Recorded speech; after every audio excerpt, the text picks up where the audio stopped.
Los tres chanchitos. Bienvenidos, chanchiteros del universo. Comienza... Los tres chanchitos. Hola, chanchites del universo, y bienvenidos a nuestro Tres Chanchitos 74.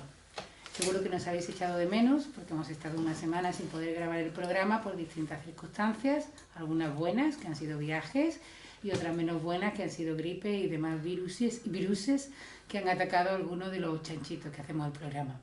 Os recuerdo que esto es un programa de Sevilla Web Radio que cuenta con el patrocinio del plan propio de, a ver si lo digo bien, del plan propio del Vicerrectorado de Investigación de la Universidad de Sevilla, y que, novedad, será parte de uno de los programas de la radio de la Universidad de Sevilla que se va a llamar Radius. Hoy iremos dando más información sobre cómo encontrar esta nueva emisora de la Universidad de Sevilla, pero seguro que es muy sencillito. Empezamos. Y vamos a empezar hablando un poco del 74, que es un número que en apariencia pues es un número muy soso, porque es par, y los números pares no son primos, es defectivo, y no sé si alguien no sabe lo que es defectivo, porque se escuche cualquiera de los programas anteriores. Cualquiera de los programas de los chanchitos, o que busque en Google, que gracias a las matemáticas es un gran buscador, que significa defectivo. Tiene una propiedad que es muy simpática, que es un número hambriento.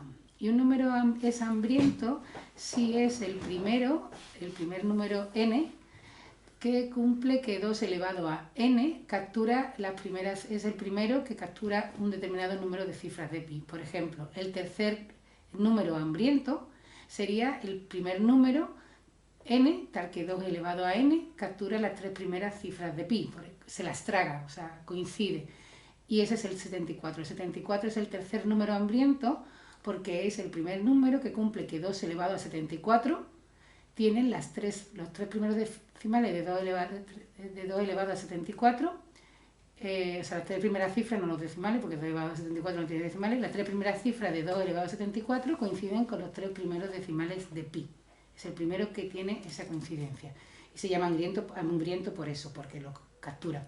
Y esto me permite recordaros que sigue abierto el certamen del concurso del PIDEI España, y que pues, tenéis toda la información, no la voy a contar yo, porque tenéis una página maravillosa que hace nuestro amigo Gonzalo Merat. Hola Gonzalo, un beso muy fuerte desde aquí hasta Australia. No sé si darte las gracias por el Vegemite. No, evidentemente no. No se lo damos, nos ha mandado Vegemite porque es un tío más majo que las pesetas. Pues hay una página muy buena mantenida por Gonzalo Merat, gracias a Jotdown, con el patrocinio de Jotdown, que es www.pidei.es, y ahí tenéis las bases, así que ya sabéis. Y luego el 74 es también el número atómico del wolframio o tungsteno. ¿Vosotros cómo le llamáis? ¿Wolframio o tungsteno? Yo no lo llamo. Yo sí, tengo poca confianza con él, ¿eh? Porque hay una polémica. Bueno, y además está involucrado algún español en el tema. Sí, pues me parece que lo voy a mirar porque no estoy segura de la fecha, pero creo que desde 2005, efectivamente, la Unión Internacional de Química Pura y Aplicada dijo que el nombre correcto era tungsteno, y toda la comunidad hispanoparlante pues enfadada porque nos gustaba más wolframio, que tiene que ver con los que lo aislaron en España. Y además en 1949 creo que era, también esta misma gente, la misma Unión de la Química Pura y Aplicada, había dicho, la UPAC, había dicho que el nombre correcto para este elemento era wolframio. Ya en 2005 cambian de opinión y le llaman tungsteno, que es una palabra sueca, creo, si no me equivoco. Sí. Así que vosotros llamadle como queráis, el nombre oficial es tungsteno. Pero para los hispanoparlantes, y nosotros que somos más patrióticos que nadie, le seguiremos llamando wolframio. Tengo que decir que yo uso pocas veces la palabra, tanto wolframio como tungsteno, pero esto está Enrique, en los semiconductores, ¿no? Son los que... No, esto está en las bombillas incandescentes, ¿no? En las bombillas incandescentes, sí, vale. Bueno, pues vamos a dar paso al programa porque ya no hay nada más que recordar, ya lo hemos recordado todo. Y vamos a empezar con nuestro chanchito, no quiere que le diga que es mayor, pero lo es, con nuestro chanchito más listo, que es Alberto Márquez, y le preguntamos aquello de, ¿qué nos traes, Alberto? Bueno, pues este cochinito de honor que tenemos, aunque parece que soy yo, pero esa voz de niña tan bonita que ha sonado, no soy yo. Esta niña es Camila, es una niña de 11 años que vive en Ocaña, en Colombia, y que nos manda cochinitos. Bueno, en realidad no nos lo manda ella, nos lo manda su padrino, Julio César Carrascal Urquijo, que cuando va a visitarla le pone los chanchitos. Así que espero que cuando vaya Julio César vaya a visitar a Camila, le ponga este episodio de los chanchitos, por lo menos para que ella se escuche y para que reciba un beso muy apretado de estos 3 chanchitos que desde España le deseamos todo lo mejor en su vida y que sea científica. Ahora que estamos celebrando el Día de la Mujer. ¿En qué quedamos? ¿Le deseamos lo mejor en su vida o que sea científica? Es que eso es duro, de eso vamos a hablar. Igual cambio hoy el tema y hablamos de eso. Bueno, vamos a... No eres capaz. Sí, mira, podría cambiar sobre la marcha. ¿Qué nos traes, Alberto? Bueno, en primer lugar, una protesta. No creo que sea el más listo de los 3 chanchitos. Yo soy uno de los 3 más listos. Uno de los 3 más listos. Estoy entre los 3 más listos. También, por desgracia, estoy entre los 3 más torpes. Vamos. Efectivamente. Bueno, yo quería hacerte Bueno, la pelota. Y esto, muchas gracias. Y esto de alguna forma tiene que ver con el tema que quiero tratar hoy, que son los juegos de lógica, los pasatiempos, los acertijos, estos de lógica y demás. No sé cómo llamarlos, en inglés son puzzles. Y no sé. Son acertijos, ¿no? Sí, supongo que acertijos, ¿no? Y yo creo, entroncando un poco con lo que decías de Camila, de la niña esta, que es una serie de retos que estaría muy bien que se le pusieran a los niños como una forma de aprendizaje, de ejercicio mental. Efectivamente. O sea, los acertijos de lógica. Sí. Son muy buenos los niños. Claro, pero yo creo que se practica poco con ellos, porque sí que he observado que mucha gente le da cierta pereza intentar el acertijo de lógica. Si tú los vas conduciendo a la hora a darle la respuesta y tal y eso, pues muchas veces lo encuentras fascinante. Pero el hacerlo por sí mismo, intentar aplicar la lógica a uno solo, sin dirección y eso, da cierta pereza. Perdona que te interrumpa. ¿Tú crees que es pereza? Porque yo creo que es miedo. Que la gente tiene miedo. Y bueno, miedo, quiero decir, tiene complejo de que no va a poder resolverlo. Y entonces, pregunto, pone como una barrera, ¿no? No es que le dé pereza pensarlo, es que saben que no, creen que no van a poder resolverlo y no les merece la pena el esfuerzo por pudor o por miedo, ¿no? Pero es mi opinión. Bueno, independientemente de que sí, puede que tengas tu razón, pero o puede que existan los dos componentes, simplemente. Independientemente de una cosa u otra, lo que sí he observado muchas veces es que si a alguien se le va dirigiendo, pero muy sutilmente, o sea, casi nada, decir, venga, piensa, el primer paso, ¿cuál podría ser? Y poco más que eso, es capaz de llegar a una solución, a poco que lo vayas empujando, que lo vayas ni siquiera dirigiendo, sino simplemente marcando los pasos que se deben seguir. Es decir, venga, intenta esto, intenta el primer paso, ¿cuál podría ser? ¿Qué puedes deducir a partir de aquí? Pistas así, que casi no son pistas, sino es simplemente dar un poco de ánimo.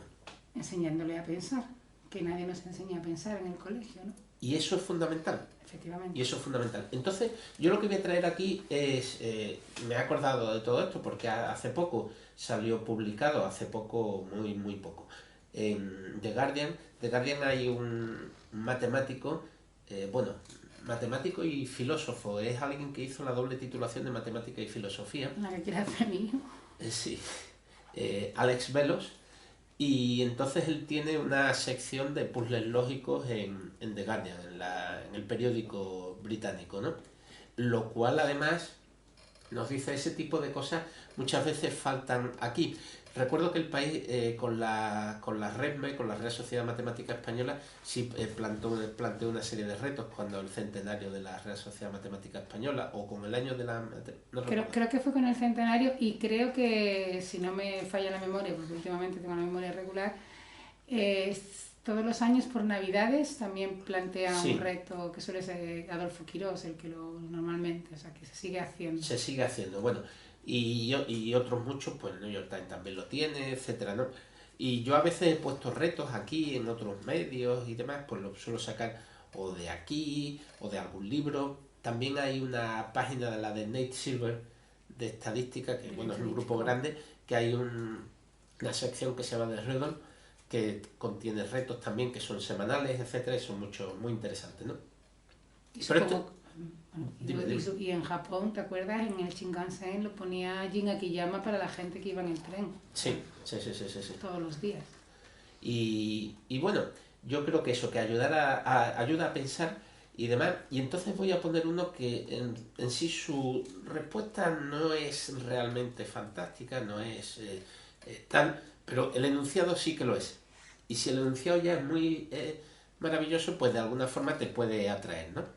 Es una variante de una serie de puzzles muy extendidos, que son los puzzles estos de sombreros, prisioneros, o lógicos y demás, ¿no? Sí. Que hay sombreros de distintos colores y cada uno tiene que adivinar el color. Y existen multitud de variantes, tantas variantes que existe una tesis doctoral, al menos que yo sepa, sobre este puzzle. Ah, no lo sabía, la quiero. Sí, bueno, pues se puede conseguir, ¿no? Es una tesis doctoral de final del siglo XX, pero que trata sobre este puzzle y analizándolo desde distintas vertientes, etcétera, etcétera, y las distintas variantes, ¿eh? Y entonces, uno clásico no es el que yo voy a proponer. Uno clásico es, en una caja hay 2 sombreros rojos y 3 verdes. Colores de Bangladesh. 2 rojos y 3 verdes, y entonces 3 personas, a cada una se le pone un sombrero y puede ver los sombreros de los otros 2, pero no el suyo. Sí. Y entonces el primero de ellos dice, yo no sé de qué color es mi sombrero. Sí. El segundo dice, yo no sé de qué color es mi sombrero. ¿De qué color es el del tercero?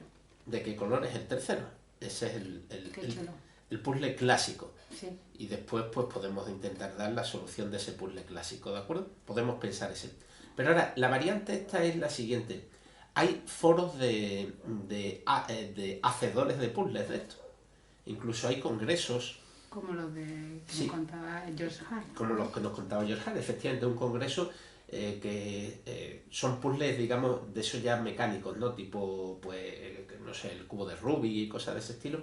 Hay un congreso secreto que no sé con cuánta periodicidad se celebra, donde solo se admiten 100 participantes, y una de las reglas es que a ti te invitan y tienes que llevar, pues, 99 copias de tu puzzle para repartirlo entre los demás participantes. Yo creo que lo hemos contado aquí, los chanchitos. Es muy posible, sí. Posible Es muy posible, nos repetimos, o sea que no es... No, solo es que me haya... Pero entonces, lo que te digo, que uno de estos, en uno de los foros y demás, resulta que había un daltónico. Y entonces, uno de los foros, que a ver si me encuentro un nombre, pero no lo... Bueno, si después lo busque... Sí, Jack Lance, como en su foro, en su grupo de amigos había un daltónico, pues inventó una variante del puzzle anterior. Entonces tenemos 3 lógicos, A, B y C, y uno de ellos, no sabemos cuál de los 3, es daltónico. Ah, vale, vale, o sea, qué chulo. Uno de ellos, pero los otros sí saben, o sea, todos sí tienen la información de quién es el daltónico, pero nosotros no lo sabemos. Entonces, A dice, yo no sé de qué color es mi sombrero. B dice, yo no sé de qué color es mi sombrero. C dice, yo no sé de qué color es mi sombrero. Y A dice, yo no sé de qué color es mi sombrero. ¿Otra vez? Otra vez. A, B, C, A dicen en ese orden que no saben de qué color es su sombrero. La pregunta es, ¿de qué color es el sombrero del daltónico? Bueno, no sé, a ver cómo lo... porque el primero es muy facilito, ¿lo resuelve para que la gente mientras que vaya o no? Vale, sí, de acuerdo. El primero... Había 2 rojos y 3 verdes. 2 rojos y 3 verdes. Y A dice, yo no sé de qué color es mi sombrero. Bueno, ¿con qué información, si A ve los otros 2 sombreros, cuándo podría saber A su color? Si los 2 son rojos. Si ve 2 rojos, sabe que el suyo es verde forzosamente.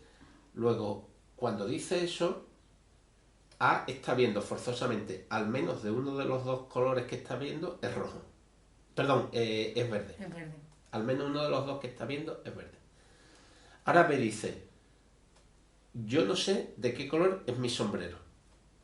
Con el mismo razonamiento. Bueno, si él ve rojo, si él ve que C tiene rojo, sabe que él tiene que ser verde. Sí, Por lo tanto, B no puede estar viendo que C es verde. sea rojo, Rojo, perdón, sí. ¿vale? Por lo tanto, con esa información, C ya sabe que su sombrero tiene que ser verde. Repito, A no puede ver dos sombreros rojos. Sí, porque si no sabría que Tiene sí que es ver verde. al menos uno de los sombreros verdes. Sí, Si B viera que C, su sombrero es rojo, sabe que el suyo es verde, luego ya lo diría. efectivamente. Por lo tanto, el sombrero de C no puede ser rojo, Tiene que ser verde. tiene que ser verde. Y entonces, con la información que ha dado A y B, C ya sabe que su sombrero es verde. Efectivamente. Basta con que diga A y B, Que no Vale. saben de qué color es un sombrero. que no saben de qué color son sus sombreros, para que C sepa que su sombrero es verde. Ujú. Esto, evidentemente, tal como tú has dicho, puede servir de una pista muy grande para resolver el problema del daltónico. Recuerdo, A dice que no sabe de qué color es su sombrero, Ahora vas a repetir, perdona, El del daltónico. el del daltónico. A dice que no sabe de qué color es su sombrero, B dice que no sabe de qué color es su sombrero, C dice que no sabe de qué color es su sombrero y A dice que no sabe de qué color es su sombrero. ¿De qué color es el sombrero que lleva puesto el daltónico? Efectivamente. ¿Y lo dejamos hasta el final del episodio? Yo creo que sí, ¿no? Para que dé tiempo de... Hombre, podría aquí parar y demás y eso, pero bueno, pero alguien puede estar pensándolo mientras que escucha vuestras interesantes historias y llegar a una O conclusión. parar el programa aquí y pensarlo y luego seguir. Bueno, déjame que diga dos cosas. ¿Puedo hacer dos apuntes sobre lo que tú has dicho? Incluso tres. Bueno, uno es que en mi blog de Mati, esto es spam, hay un capítulo que se llama 15 sombreros blancos y negros y que ahí se analizan algunos problemas de este tipo, más sencillitos porque es para niños y no sé si en alguno de mis otros blogs también tengo problemas de sombreros blancos y negros, son muy típicos. Lo gracioso del capítulo este de 15 sombreros blancos y negros, lo digo para los profes. Perdona, yo he dicho aquí rojo y verde porque el rojo y el verde son los dos colores que más fácilmente confunde el daltónico. Ese era mi otro apunte, pero voy a terminar con lo que estaba diciendo. El problema de sombreros blancos y negros, buscáis en Google 15 sombreros, blancos y negros, Mati y su Mateaventura, y aparte de que es un capítulo muy bonito porque lo he escrito yo, ahora en serio, bueno, Alberto y yo hemos jugado en clases de niños de primaria con esos acertijos y se lo pasan muy bien, ¿no? Porque al principio parecen, wow, es imposible, pero cuando les enseñas el algoritmo, el razonamiento lógico para acertarlo siempre, no quieren dejar de jugar. O sea, que No, el de 15 ese que tú pones en el blog, cuando lo hemos hecho en clase y se le explica, ellos además aprenden un montón. Sí, iba a decir una cosa, no, los niños aprenden muy rápido, voy a dejarlo ahí. No, es cierto. Sí, o sea, no, que yo vamos a ver. también lo he intentado enseñar a otra gente que no eran niños y les costaba más. Bueno, pero pues, vamos a decirlo, o sea, no hace falta decirlo, o sea, lo hemos hecho en algunas clases de primaria. Sí, creo que el quinto. Los niños lo han aprendido y el profesor o profesora que estaba allí se veía absolutamente reacio, como si fuera... Participar porque tenía miedo, es que tienen miedo. Bueno, en este caso tenía miedo. Y otra cosa que me ha recordado, cuando tú has dicho que deberían en la educación, y yo estoy absolutamente de acuerdo contigo en este punto, plantearse más acertijos de lógica y puzzles de pensamiento lógico. Yo digo, estoy absolutamente de acuerdo para que los niños aprendan a pensar, porque no los enseñamos a pensar. Me ha recordado un acertijo que fue yo creo que fue en 2014, lo estoy mirando ahora mismo, no es que me lo sepa de memoria, que era un acertijo que pusieron en Hong Kong, que era el de un parking. Sí. Si ponéis acertijo China o acertijo Hong Kong y parking, lo vais a ver. Entonces, ese acertijo era para niños de 6 años, creo recordar. Yo me llevé un montón de tiempo. Hay una serie numérica. Estuve intentando buscar el término general de la serie numérica, buscar alguna relación matemática. Yo no lo saqué. Y los niños lo sacaron. Porque tú eres muy madura. No, exactamente. Porque yo no estaba jugando. Yo estaba intentando aplicar conocimientos matemáticos que en mi caso, pues es lo que soy, doctora en matemáticas, pues a lo mejor son, iba a decir muchos, ¿no? Pero son bastantes. Pero los niños no tienen conocimiento matemático y no intentaron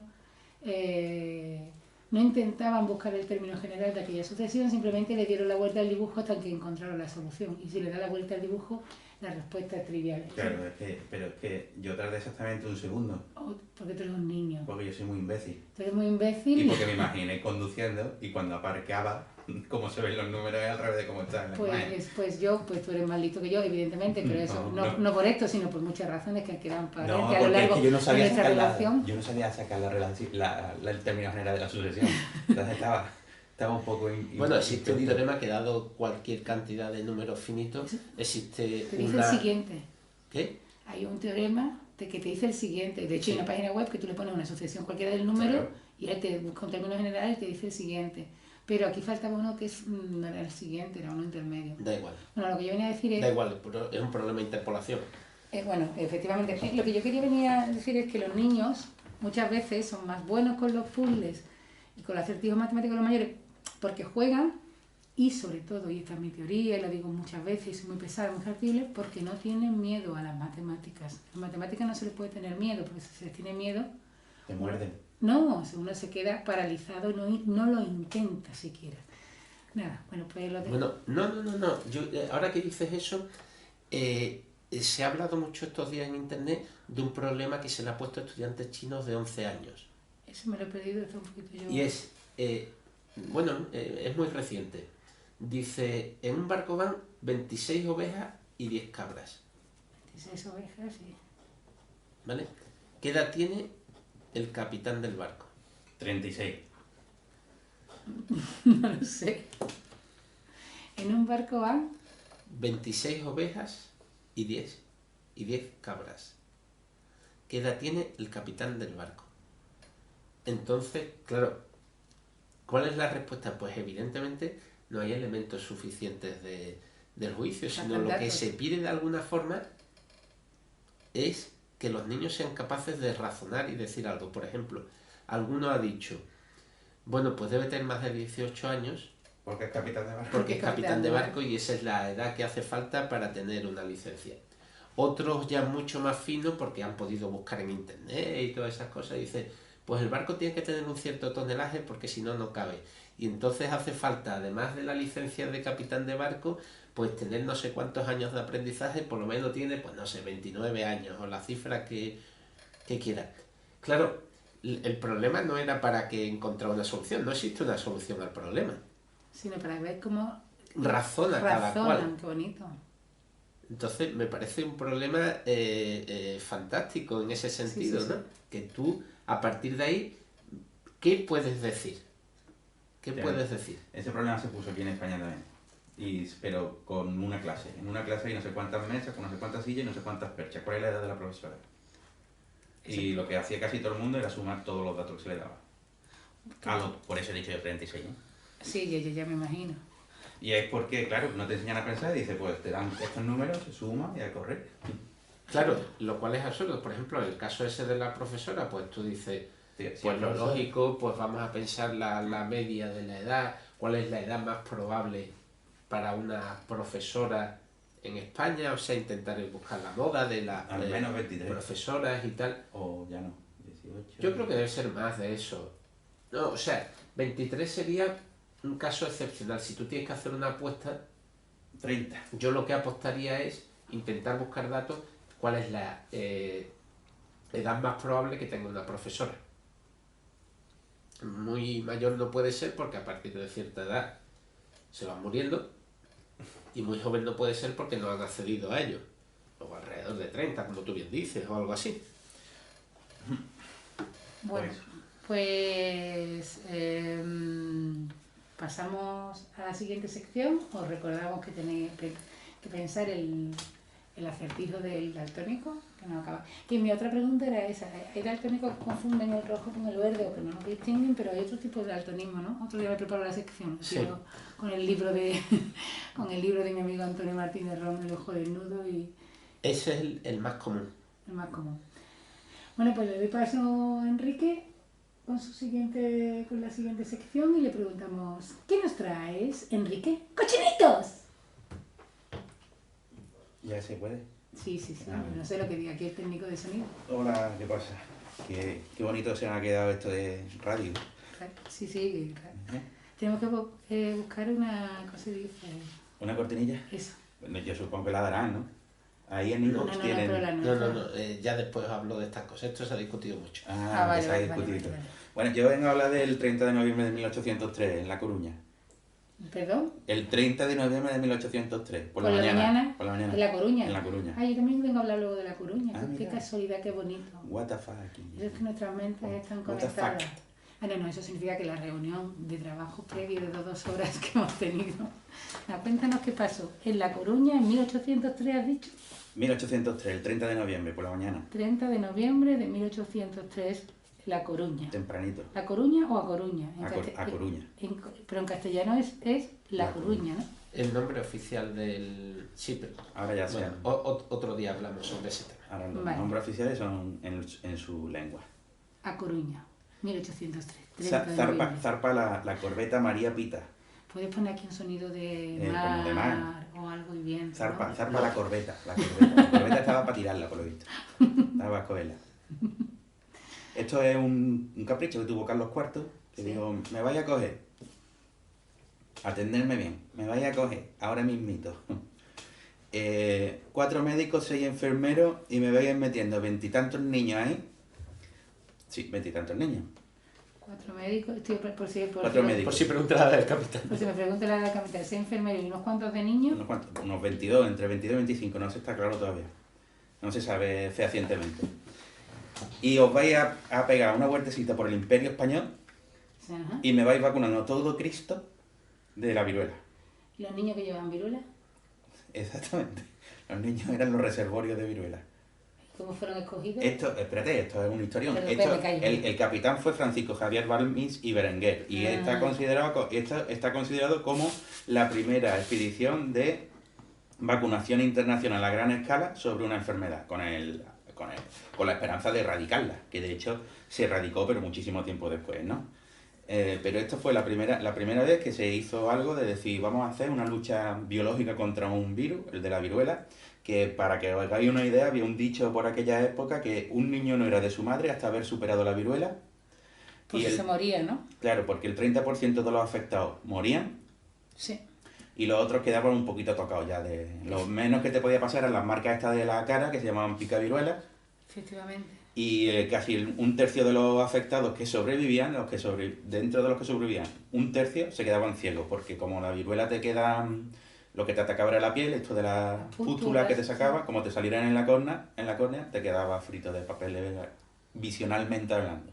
De hecho, la ley de Montagu, que fue la primera europea que habló de inocularse el A partir de 1716. a su hermano se murió Y ella la pilló. Y ella tenía, lo que nunca he conseguido, pero igual tampoco lo he buscado mucho, cuestión de buscarlo, ella tuvo grandes secuelas, ella tenía secuelas. Pero en la cara se la dejó hecha polvo. Se la dejó hecha polvo. Sí, la cara se la dejó hecha polvo y efectivamente Lady Mary Worthy Montagu, pues esta era podríamos definirla como pijita inglesa, Sí, muy guapita ella, muy aristocrática.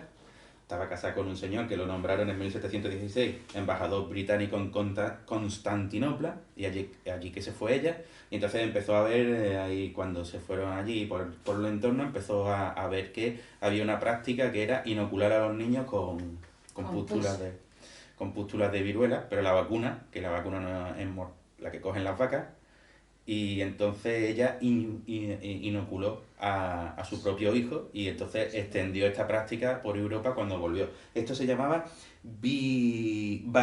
variolización y era bastante...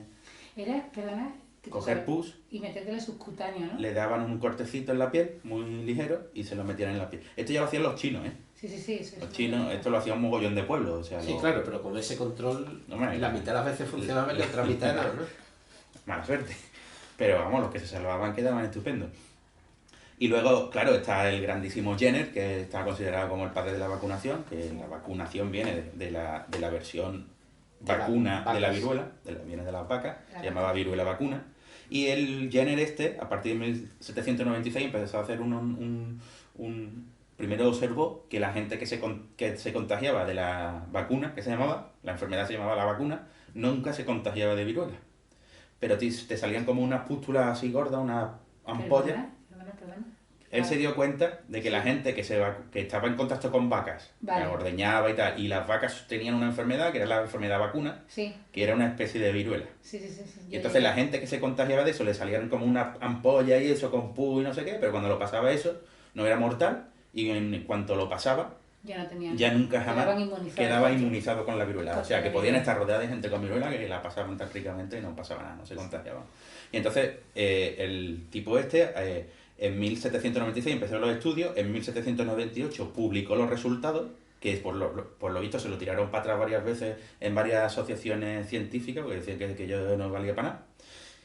Y ojito que una vez que lo publicó en 1798, ya en 1800 la vacunación contra la viruela, siguiendo las pautas de Jenner, llega a España de la mano del doctor Pilligrim por la zona del Mediterráneo español. Y bueno, decir que el Jenner había cogido como primer conejillo de India al famosísimo James Phipps, que al niño lo inoculó 2.500 millones de veces hasta que se dio cuenta de que no... Con viruela. Primero le inyectó la vacuna, cogió una de las pústulas que tenía, una que trabajaba con vacas, sí. que se llamaba Sarah Nelmes, le sacaba la pus, se la inyectó al James Phipps, y después de eso, para comprobar que estaba inmunizado, ¿qué hizo? Meterle viruela, no una vez ni dos, sino...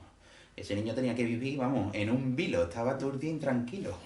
Le entraba fiebre del crecimiento y se hacía caca. El otro día contaba yo, bueno, no hablaba de esto, pero hablaba de Jenner en una charla organizada por la Unidad de Cultura Científica de la Universidad de Córdoba. Le doy la enhorabuena a Elena Lázaro porque hizo una jornada el sábado 10 de febrero, la que cuenta la ciencia maravillosa, y el trabajo de Elena siempre merece su reconocimiento. Siempre. Yo decía eso, digo, que el tal Jenner, si viviera en esta época, pues estaría con los Jordis en la cárcel, porque los métodos que usaba, hombre, muy ortodoxos no eran, pero bueno. También tenemos que agradecer que los métodos no hubiera tanto control sobre experimentación animal en humanos. O sea, a mí lo que me ha extrañado es digamos, lo rápido que fue desde que se publicó hasta que entró en España. También es verdad que has dicho a través del Mediterráneo español. Claro. No sería Menorca, ¿no? Porque Menorca era parte de dominio británico. ¿Sí? Hasta 1802 sí. O sea, a raíz del Tratado de Utrecht hasta 1802... no estoy seguro si era Menorca o Alicante, pero por ahí yo creo que entraría vía... O sea, Menorca hasta 1802 era británico. Claro, con Gibraltar y Menorca, se la quedaron. Entonces, a lo mejor tiene que ver con por eso. Ahí, ¿no? Claro, sí, la influencia anglosajona seguramente fue importante. Afortunadamente esta vez la influencia anglosajona, o sea, el dominio anglosajón no vino bien, ¿no? Pero vamos a repasar las fechas. En 1796 empieza el Jenner con los estudios, en 1798 ya consigue publicarlo, en 1800 llega a España y en 1803 Carlos IV dice: un momento, Para el barco. Vamos a inmunizar a todos Cristo. Pues si esto funciona, vamos a inmunizar porque esto es barato. Ahora, ¿cómo lo hacemos? Nosotros no podemos llevar viales con con suero de la vacuna y tal, y la conservación. La única manera de conservarlo era llevando a gente que portara el virus. Pero una pregunta muy interesante, porque ahora está clarísimo que cuando hay ébola en África o cualquier otro tipo de enfermedad que se desata en cualquier parte del mundo, como los virus y las bacterias ya viajan en avión, pues evidentemente todo el mundo, todo el planeta se pone en alerta, pero me llama la atención y tengo curiosidad por qué Carlos IV tenía interés en inmunizar al otro lado del Atlántico, porque era imperio español, ¿no? Porque era un problema económico. Ah, bueno, claro. Se te moría la gente, no se Sí, trabajaba. claro, que no era porque estuvieran allí los americanos, simplemente porque aquello era el imperio español, claro. Y no solo es porque en América llegaron hasta China, ¿eh? O sea, que estaban en Filipinas, el imperio español era un poquito extenso. Ahí ya estaba un poquito mermado, pero todavía tenía mucha extensión. Pero es que, claro, a finales del siglo XVIII estamos hablando, había al año solo en Europa 400.000 muertes. De viruela. De viruela. Y en América la que se dio fue poquísima. En América prácticamente exterminó a pueblos y pueblos, ¿no? Porque ellos no estaban, digamos, naturalmente no tenían defensas naturales contra la viruela. Ni nosotros, ¿no? Bueno, nosotros habíamos estado en contacto con la enfermedad durante miles de años, pero ellos no, habían totalmente aislado de la enfermedad, no se conocía la viruela en América. Aquí solo moría el 30%, en América murió... En muchos sitios murió el 100%, en algunos pueblos, claro, porque cuando llegó el español y se puso en contacto con ellos, cogían la viruela, una enfermedad con la que nunca nadie había estado en contacto y con lo cual no tenían desarrollado ningún tipo de defensa. En la que te Por dieron lo un tanto, piquito. morían como que, ¿no? Sí, existe así la cosa. Eso y la sífilis, cosas finas. Vamos. Sabía yo que al final, aunque habláramos Bueno, de algo... es verdad. Bueno, sigue con la expedición de... ¿Cómo se llamaba el barco? Que no me acuerdo. Sí, pero digamos que la sífilis hacía falta un contacto más íntimo, del cual los ¿Cómo se españoles contagia no carecieron. La Eso viruela, también... la viruela era solo con contacto, ¿no? Y con la salivita y eso. Sí. Bueno, sí. Lo cual también es curioso también los distintos métodos de colonización de los anglosajones y de los españoles. O sea, el español enseguida, a los 9 meses de estar allí, ya salió el primer tenía mestizo. Ya. Y mientras que los anglosajones iban con su familia, Ujú. y con lo cual tenían mucho Y menos rifle. contacto con los nativos, vamos. Efectivamente.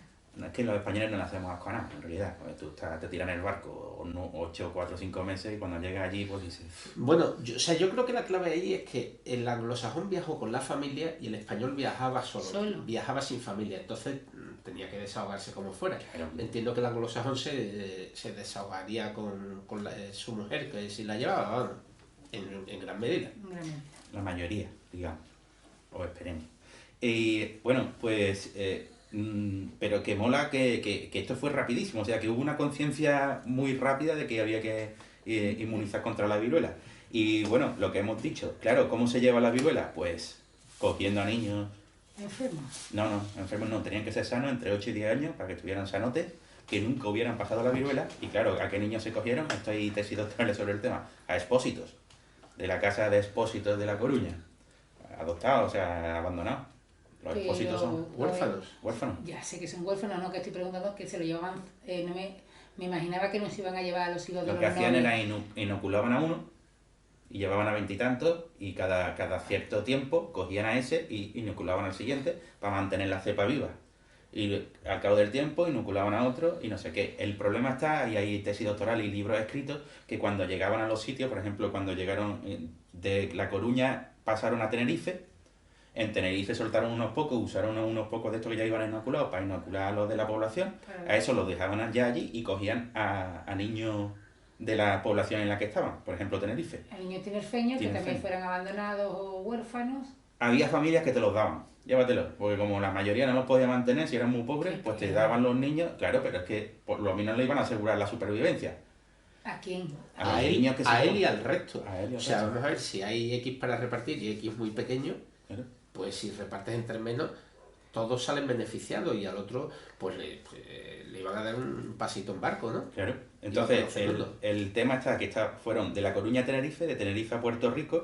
En Puerto Rico se dividió la expedición en dos partes. Una se fue a Venezuela, Bogotá y Perú, y eso fue el subdirector de la expedición, que fue José Salvani Leopard, que con la mitad de la expedición se fue a estos países, Venezuela, pasó por Bogotá, Perú y Argentina, y Balmis se fue, pasó por Cuba, luego a Yucatán, a México, cruzó por allí y después se fue a Filipinas, Macao, Cantón, Santa Elena, Lisboa y de vuelta a Madrid.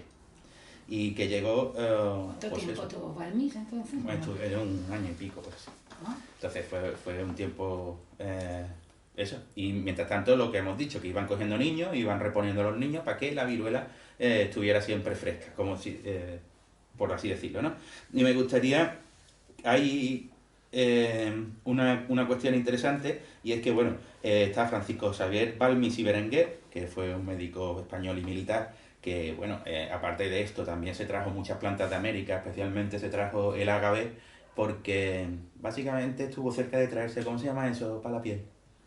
¿Aloe vera? El aloe vera cerca, pero porque se creía que era bueno para curar las cositas que te salían en tus partes íntimas con algunas enfermedades sexuales, pero no funcionó bien. Y una cuestión interesante fue que, además de todos estos niños, que por cierto tengo aquí los nombres, que están recuperados, y en este viaje fue una mujer. Entre todos fue una mujer, que se llama Isabel Sendález y Gómez. Que por cierto he visto que hay una controversia enorme sobre su nombre, sobre su apellido, porque la he visto como Sendales, pero en los documentos que figuran de esta expedición aparece con S, Sendales. Sin embargo, voy a decir que esta mujer es súper interesante porque una vez que volvió a Madrid, ella sola se volvió a ir a América y se quedó en México y allí hizo ella sola, fundó la primera escuela de enfermería de México, hizo las... ¿Pero ella era enfermera o médica? Ella era la directora o la rectora de la Casa de Expósitos de La Coruña, pero Ajá. también era enfermera. Enfermera. Pero entonces se fue ella sola a México y allí hizo campañas de vacunación para la viruela y otras enfermedades y además fundó la primera escuela de enfermería en México. Tanto es así que hace 30 años se recuperó su figura en México y ahora mismo está el Premio Nacional Isabel Zendala, que lo escriben así en México, y Gómez, dedicado a la labor profesional de enfermería en México. O sea, es un premio súper prestigioso a nivel de enfermería. Es la Nightingale española. Y aquí no se conoce. No la Entonces un conocía. día vamos a preparar un capítulo sobre ella, pero bueno, hoy vamos a eso. ¿Queréis que os lea los nombres de los niños? Que me parece bonito. Porque está Vicente Ferrer, de 7 años, Pascual Aniceto, 3 años, Martín, 3 años, Juan Francisco, 9 años, Tomás Meititón, 3 años, Juan Antonio, 5 años, José Jorge Nicolás de los Dolores, 3 años, Antonio Beredia, 7 años, Francisco Antonio, 9 años, Clemente, 6 años, Manuel María, 3 años, José Manuel María, 6 años, Domingo Naya, 6 años, Andrés Naya, 8 años, supongo que serían o primos hermanos, José, 3 años, Vicente María Sale y Bellido, 3 años, Cándido, 7 años, Francisco Florencio, 5 años, Jerónimo María, 7 años, Jacinto, 6 años y Benito Vélez, que era el hijo adoptivo de Isabel Sendales, que se lo llevó con ella. Y eran todos varones. Sí, eran todos varones, era un requisito que fueran todos varones, que fueran entre 8 ¿Por y... qué varones? Bueno, pues porque era más fácil No llevar... sé si tiene alguna causa científica. Pues no lo sé, pues las niñas pueden tener las reglas y pueden tener cosas y es Con más 3 limpio años. llevar niños. Bueno, es que en principio se quería gente entre 8 y 10 o 8 y 14, pero como no había suficientes que no hubieran pasado a esa edad ya algún tipo de viruela, Claro. los que tenían que coger de lo que hubiera y se llevaron a niños de 3 años y eso, 3, 4 años, una cosa increíble. Y estos fueron los primeros, estos lo iban dejando luego por ahí, ¿eh? Y no se sabe si tuvieron buena vida, porque una cosa que se sabe, porque hay cartas, es que a Francisco Xavier Balmis le prometieron que estos niños iban a estar protegidos por la corona una vez que se terminara la expedición. Pero eso fue mentira. Mentira. Los dejaron, no se ocuparon de ellos, no le dieron ningún cargo ni ningún trabajito, que era lo que habían dicho. Le habían dicho a todos los niños que participen se les asegurará un puesto de trabajo y una vida digna. Y un futuro digno. Pues por lo visto pasaron y el Xavier Balmis estuvo luchando para que el reconocimiento de estos chavales y nunca lo consiguió. Pero por eso podemos decir que en España fuimos los primeros, o fueron los primeros los que lo hicieron, en hacer una campaña de vacunación a gran escala. De hecho, hay un instituto de vacunas en España que se llama Instituto Balmis. El Instituto Balmis, en honor a este hombre. A esta vacunación. Y me gustaría que hubiera otro que se llamara Isabel Sendales, que siguió la estela y siguió. No lo conocía el nombre de Isabel Sendala. Y ya para acabar, el 8 de mayo de 1980 la Organización Mundial de la Salud declaró erradicada la viruela. ¿En qué año, perdón? En el 1980. Ah, Y ahora estamos cerca de declarar erradicada la polio. La polio está ahí. El año pasado solo hubo 2 casos. A ver si lo conseguimos porque como sabéis... Y yo en mi niñez, yo recuerdo amigos míos que habían sido afectados por la polio. Bueno, todavía queda gente coja. Sí, pero que yo digo O amigos. sea, quiero decir que queda gente coja, que se quedó coja, que vive gente que se quedó coja por la polio. Yo recuerdo, o sea, evidentemente había un profesor mío que había sido afectado por la polio. Era el cojo. Pero es que yo recuerdo amigos míos que habían sido afectados por la polio y que sí que eran cojos. Bueno, tú también tuviste un profesor, ¿no? Que fue alumno mío, de hecho. Sí. Pero lo que no sabía es que había sido de la polio. ¿Sí? Sí. Bueno, pues lo dejamos por aquí, Ya está. nuestro reconocimiento a Balmis, por supuesto, que lo tiene mucho, y prometemos dedicarle un programa a Zendala, que yo no la conocía. A mí, Isabel. Me da mucha rabia porque hace poco he escrito sobre Nightingale, que Pues ahora Florence escribe Nightingale. Pues ya tienes la oportunidad de una segunda parte de ese... Sí, pero que por supuesto con todos los méritos de Florence Nightingale, pero no conocía el caso de nuestra Nightingale española. Bueno, pues me dais paso y hablo de mi sección cuando vosotros queráis. ¿Qué nos traes, Clarita? ¡Cochinitos! Bueno, pues yo vengo a hablar un poco, a hacer un reconocimiento y a contaros un poco que he estado en Bangladesh, a contar un poco Mi viaje un poco, digo, porque podría estar horas y horas y horas y horas hablando. Igual me hago yo un podcast para mí sola que se llama Clara en Bangladesh. Pero simplemente hoy quería sobre todo reconocer la labor de la gente que me ha llevado a Bangladesh y del trabajo que hacen allí. Y contaros un poco cómo es el mundo cuando te sales un poco de la, ¿cómo se llama? De la zona de confort. Bueno, entonces voy a poner un poco los antecedentes. Antes no, si no he anunciado antes, bueno, si no, por ejemplo, no he hecho publicidad en las redes sociales, ni en mi blog, ni en los chanchitos del viaje que iba a hacer, era por varias razones. La primera porque ninguno de vosotros iba a ir hasta Dhaka. Dhaka es la capital de Bangladesh.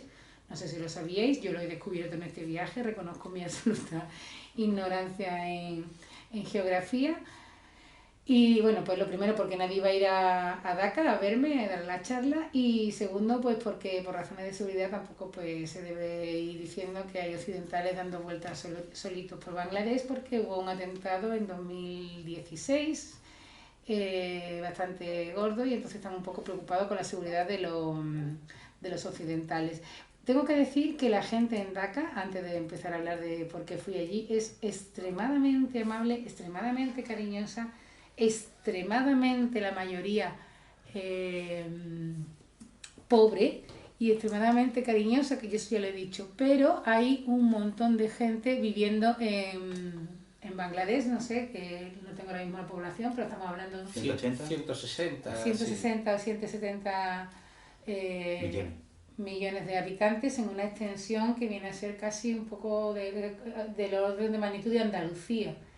Pues entonces, en medio de, o sea, pero con un agravante, es que aquí está todo el terreno en seco. Y aquí es fango. O sea, Bangladesh son 160 o 170 millones, no tengo ahora mismo el dato delante, de habitantes. Según la Wikipedia, 163 millones. 163 millones de habitantes en una extensión similar o de los mismos orden de magnitud de Andalucía, que básicamente es fango.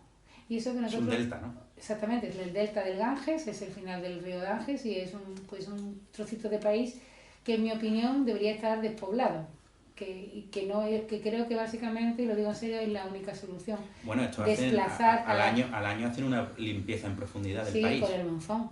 Cuando llegan los monzones, pues evidentemente muere mucha gente, y es muy triste, ¿no? Porque en los paisajes, desde luego, de Dhaka, de Bangladesh, que tuvimos la ocasión de hacer un pequeño tour, decirlo de alguna manera, no hay turismo en Bangladesh, es prácticamente imposible encontrar una guía turística sobre Bangladesh, nadie va a Bangladesh, ¿por qué alguien tiene que ir a Bangladesh? Y en el pequeño tour... Hay un ranking de países poco visitados. Sí, ese está en el 13. Los anteriores son islitas pequeñas perdidas. Mi hijo Ventura, que es muy fan de las estadísticas, cuando yo le dije que iba a Bangladesh, estuvo dándome datos sobre Bangladesh, y creo que era el 13 o el 12 país menos visitado. O sea, no es el primero que menos gente visita, pero los primeros son islitas perdidas. O sea, de los países así, digamos, ya con... País, no lo visita nadie. Los únicos occidentales que van allí pues son o bien cooperantes, que hay muchas ONG trabajando sobre el terreno, porque ya le he dicho que la pobreza es extrema, o bien empresarios que tienen negocio con las empresas, y empresas allí sobre todo de textil, pero no solo de textil. Bueno, pues lo que estaba contando es que, claro, que como hay tanta gente allí en el fango, que creo que aquel país la única solución que tiene es sacar a la gente de allí y desplazarla a otros entornos. España me parece un buen sitio, que está desierta, y hay muchos sitios secos donde podríamos intentar instalar a estas personas y desde luego desarrollar otro tipo de industria y buscarles trabajo. Bueno, hay casi el cuádruple de población en Bangladesh que en España. Pero España está desierta. ¿Tú lo has visto por la noche cuando se ven las fotos de los satélites? Pero si los traemos todos aquí sería otro problema humanitario igual de grande. No, bueno, quiero decir que España es un buen sitio para... Bueno, España, sabes que España tiene una tradición de acogida de refugiados muy buena, ¿no? Lo estamos viendo con Siria. Pero que allí no se puede vivir. O sea, viven de una forma... Bueno, los hay que viven muy, muy bien, porque cuando viajas a este tipo de países, yo no había estado nunca en Bangladesh, y creo que no lo más cercano, un país así asiático que estaba más cerca, casi geográficamente, solo geográficamente, fue en Kuala Lumpur, en Malasia, pero no tiene que ver. O sea, Tailandia también está relativamente Tailandia, cerca. sí, está relativamente cerca, esos países sí los he visitado, y sí que se ve, tanto en Kuala Lumpur como en Bangkok, tú puedes ver que casi no existe la clase media, casi. en Bangladesh no existe la clase media. O sea, en Bangladesh no hay ningún signo, ningún edificio tiene ningún signo que te indique que está deshabitado. O sea, por muy asqueroso que sea el aspecto, por muy roto que estén los cristales, por muy mal que tú lo veas, hay muchas personas viviendo dentro. O sea, no hay ninguna forma de saber. No debe de haber sitio. No hay sitio, o sea, viven en unos sitios terribles. Bueno, pues como decía, pues entre tanta gente, pues de vez en cuando hay un fanático, tiene que haber fanáticos y pues hubo el año pasado, no, en 2016, pues hubo un atentado en julio de 2016, muy grave, no voy a hablar sobre el atentado, no me gusta, y en el que, por ejemplo, pues la gente que iba allí, que son de nacionalidad española, pues se libraron porque estaban fuera del país, porque era verano y tenían vacaciones. Porque era un sitio donde se iban los occidentales. Exactamente, fue en un bar donde los occidentales, que más o menos se reunían para verse de vez en cuando, iban los viernes por la tarde. Exactamente, gente que trabajaba en la embajada, gente que trabajaba en la universidad, por ejemplo, pues se reunían y bueno, no voy a entrar mucho en detalle porque tampoco quiero dar muchas pistas. El caso es que yo recibí una invitación, hay una cátedra de lengua y cultura española que está allí en la Universidad de Daca, hay un instituto de lengua moderna. Creo que los nuestros están enfrente de los coreanos, creo, o sea, que están todas las lenguas modernas allí. Y pues evidentemente está el español, que es una lengua que debe ser la segunda, ¿no?, que más se habla en el mundo. Pero bueno. ¿No? ¿Cuál es la segunda? La segunda debe ser el inglés, creo. Y la primera es chino, ¿no? El mandarín, sí, chino-mandarín me parece. Bueno, pues ahí tenemos nuestra cátedra, evidentemente, de lengua y cultura española para aquellos estudiantes de la Universidad de Daca que quieren estudiar español, y hay muchos, muy simpáticos, y organizan pues un seminario que se llama... ¿España el segundo? ¿Más que el inglés? Por delante del inglés. Claro, España tiene todo Hispanoamérica, ¿eh? Sí, y el inglés tiene casi toda la India, ¿eh? Y gran parte de Bangladesh. Bueno, lo que sea, los Bangladesh no es inglés. No es inglés, pero bueno. En la India hay muchos más indios que... Bueno, depende, es que ahí hay mucha controversia si se considera la primera lengua, si es capaz de comunicarse, etcétera, etcétera. O sea, depende... Sí, es que claro, si cuenta los que lo hablan como segunda lengua, supera al... Bueno, pues os cuento un poco... Si se cuenta como segunda lengua, el inglés debe ser el primero. Sí, claro, como segunda lengua el primero. El chino posiblemente el segundo y el español el tercero, algo así. Bueno, pues este es donde está el español en el ranking de lenguas más habladas en el mundo. Allí hay una cátedra y, como digo, se organizan.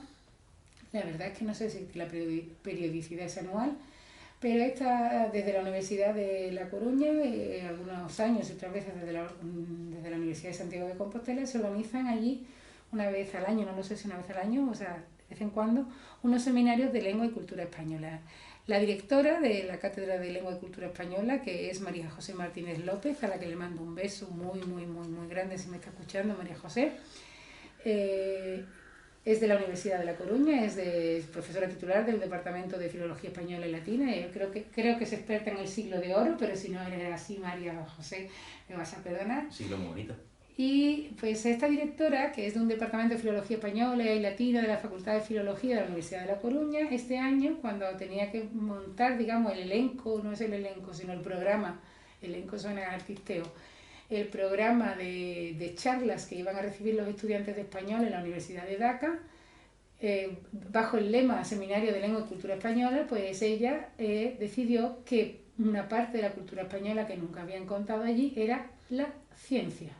Lo cual me parece loable que una persona que sea que de letras, de filología española y latina, pues se dé cuenta de que la ciencia es una parte muy importante de la cultura española, que no solo había que hablar de Calderón, no solo hay que hablar de Lope, no solo hay que hablar de Cervantes, que también, sí, todas las charlas siempre han sido Cervantes, Calderón, Siglo de Oro, todo este tipo de cosas, sino que alguien hablara de ciencia. Y sobre todo María José, la directora de la cátedra, María José Martínez, quería que se hablara de ciencia en femenino, o sea, que se hablara de mujeres científicas españolas, de que alguien fuera a hablar de científicas de la ciencia que se hace en España, resaltando pues el papel de la mujer española en la ciencia.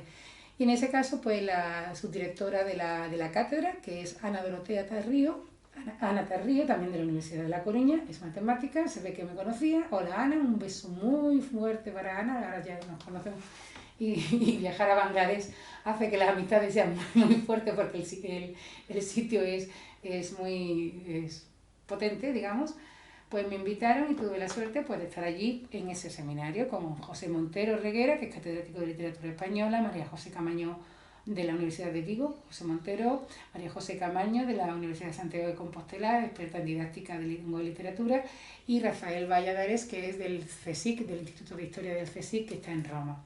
Y fue un seminario muy bonito, o sea, yo hablé de científicas españolas, Rafael Valladares, el CSIC, habló de la historia de la globalización, como España, que un poco tenía que ver con lo que decía Enrique, inició la primera globalización a nivel mundial, ¿no? Con los viajes de nuestros exploradores, y me gustó mucho, tengo que decirlo, las charlas de José Montero y de María José Camaño, porque ambos hablaron sobre Gloria Fuertes.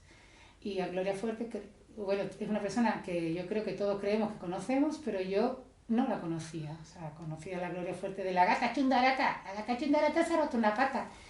Y era una persona que tengo que decir aquí públicamente que a mí cuando era pequeña me incomodaba. O sea, no me gustaba físicamente su aspecto.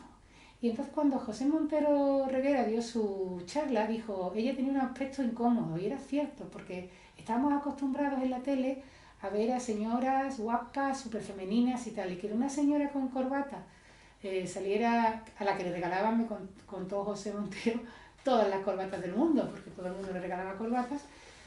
A ella y a Carrascal, ¿no? A ella y a Carrascal, pero que esta señora, y es verdad, yo tuve que reconocerlo, digo, es cierto, a mí en algún sentido me ponía tensa, y era porque no era la imagen que estamos acostumbradas, o que estábamos acostumbradas, y que seguimos acostumbradas, de que la gente que sale en la tele es gente súper monísima, súper femenina, y súper joven, y súper guapa, ¿no? Los presentadores pueden ser gordos, feos y viejos, pero las presentadoras normalmente... No, cada vez menos, también, también tampoco pueden ser presentadores ya gordos, feos y viejos, no, los presentadores todos cada vez se bigones, tienden más... Bueno, ¿quién ha presentado las campanas con la Pedroche? No lo sé. Chicote, ¿no? Bueno, Pero eso es otra cosa. Bueno, Chicote vale. tiene un público. Pero para mí era eso, era la Gloria Fuerte de la gata chundarata y bueno... Y la verdad es que me he enamorado de Gloria Fuertes, me ha dado mucha rabia no haberla conocido, no haber sabido más de ella, pero bueno, siempre hay tiempo de descubrir a la Gloria Fuertes poeta, que no es que la estén descubriendo ahora. Ella publicó libros de poemas en las mejores editoriales de letras hispánicas desde el principio. Lo que pasa es que cuando llegó a la tele, pues ese papel de Gloria Fuertes en la tele y ese papel de Gloria Fuertes para niños se comió a la Gloria Fuertes poeta. Entonces se leyeron poemas de Gloria Fuertes de una intimidad, de una fuerza, de un feminismo potente y bien argumentado. O sea, yo en la charla de María José Camaño lloraba como una magdalena, que María José Martínez me decía, me lo digo, dice, vaya lote de llorar que te has dado. Digo, es impresionante lo que era esta mujer. Yo tengo una pregunta, o sea, y de alguna forma entronca con lo que estabas tú diciendo. Un personaje como Gloria Fuerte, que además era un personaje, digamos que tenía una vida privada... muy rompedora, muy difícil, lesbiana, etcétera. en pleno franquismo, estaba enamoradísima. Todo ese tipo de cosas. ¿Eso tendría cabida hoy en día en la televisión nuestra o en los medios, como presentarla como a los niños y demás? ¿O eso es absolutamente imposible hoy en día? Bueno, ahora mismo, corregidme si me equivoco, porque no veo la tele, este corregidme es para vosotros dos y para nuestros escuchantes. No hay nada de cultura para los niños en la tele. O sea, no, es impensable que alguien diga poemas para niños en la tele. Supongo que eso no es cierto. Pero bueno, eso. Y... Bueno, están los Little Einstein. Bueno, Little Einstein, gran serie. Por ejemplo. Cierto, me callo. Pero, hombre, yo no sabía que era lesbiana cuando veía a Gloria Fuertes, ni me importaba. Pero sí que es cierto que... Yo no sabía lo que era lesbiana, o sea que... O sea, claro, entonces mi problema se decía lesbiana, desde luego. Pero si tú examinas ahora la imagen de Gloria Fuerte y te dicen que era lesbiana, que era muy rompedora, que tenía una vida muy bohemia y eso, todo casa, empieza a casar. Yo no lo sé si cabría. Yo recomiendo, hay un libro que todavía no me he hecho con él, que se acaban de publicar, que es el libro de Gloria Fuertes, que de hecho el otro día pregunté en una librería y se había agotado, me dio mucha alegría por una parte, mucha tristeza por otra, porque me lo quería comprar, me lo podéis regalar, si algún escuchante me lo quiere regalar. No seas pidona, claro. No seas pidona, que yo tengo muchas cosas. Y bueno, pues que descubrí a Gloria Fuertes, que lo pasé muy bien.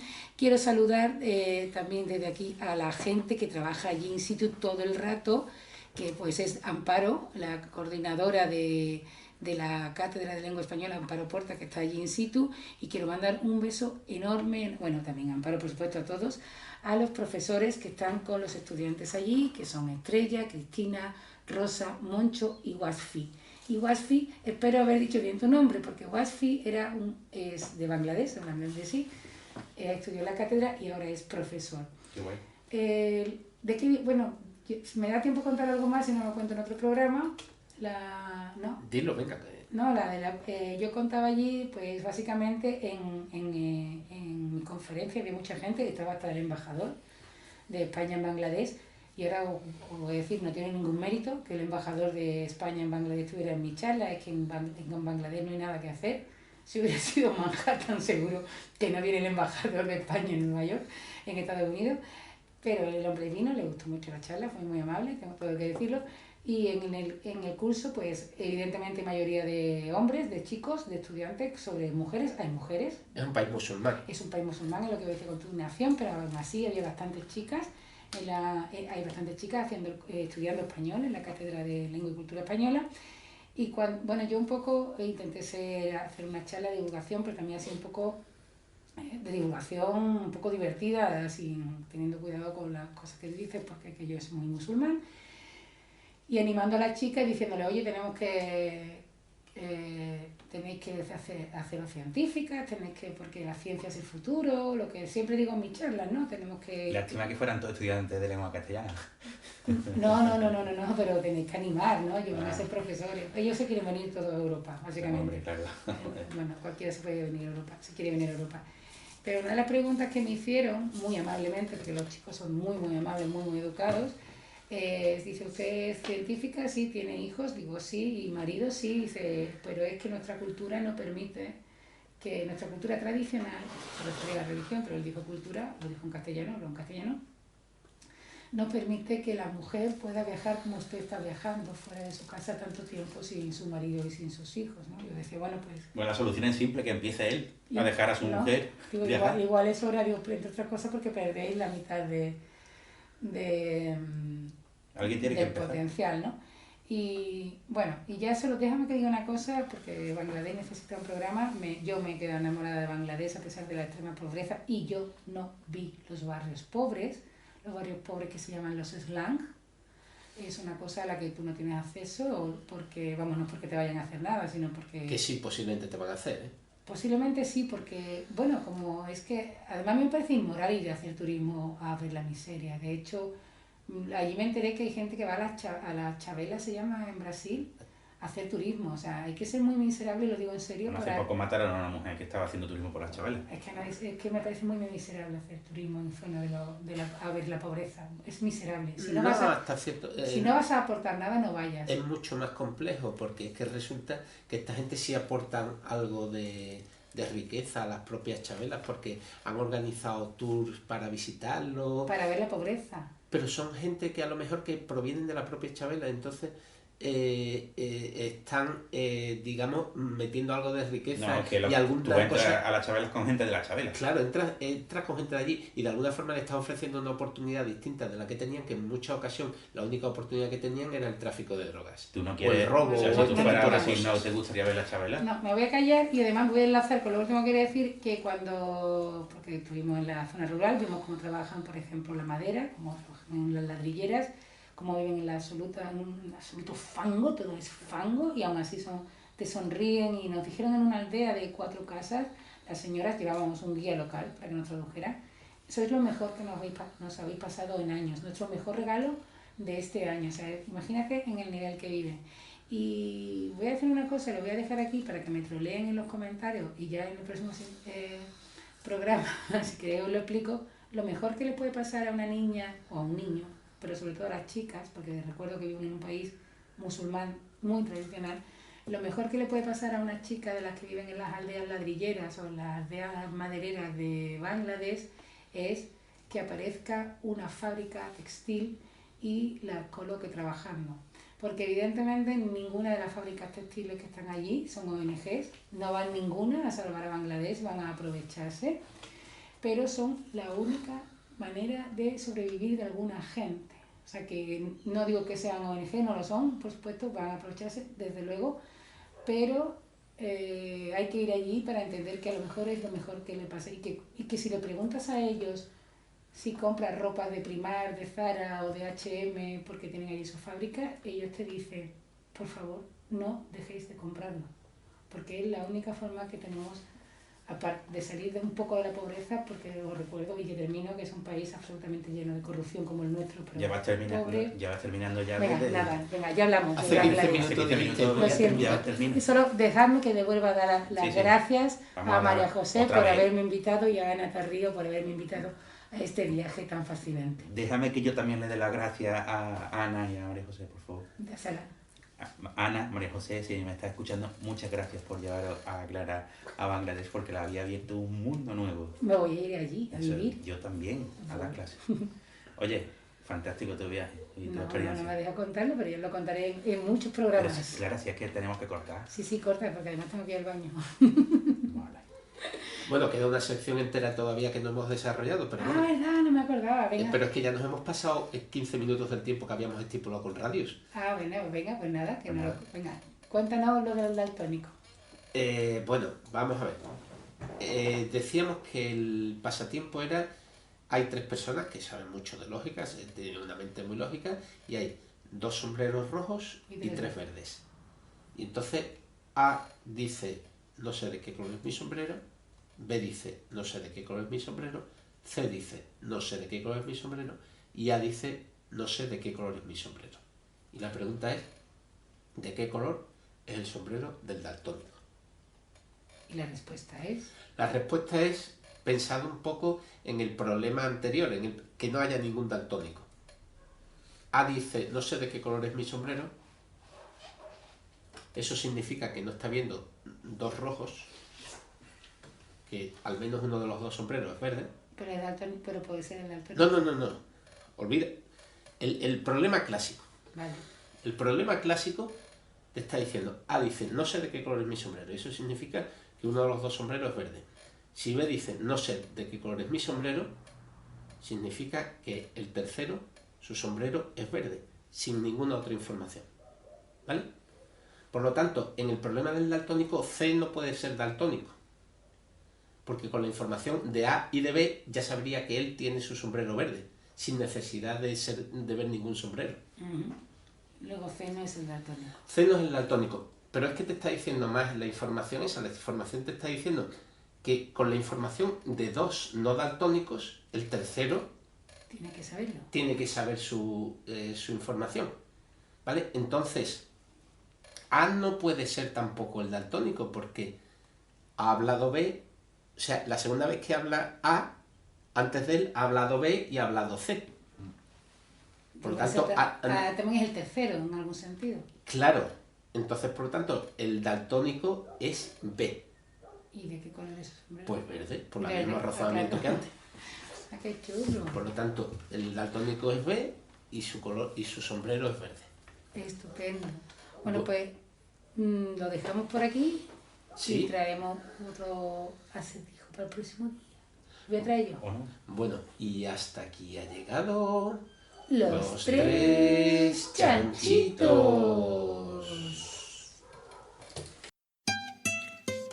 Los 3 chanchitos.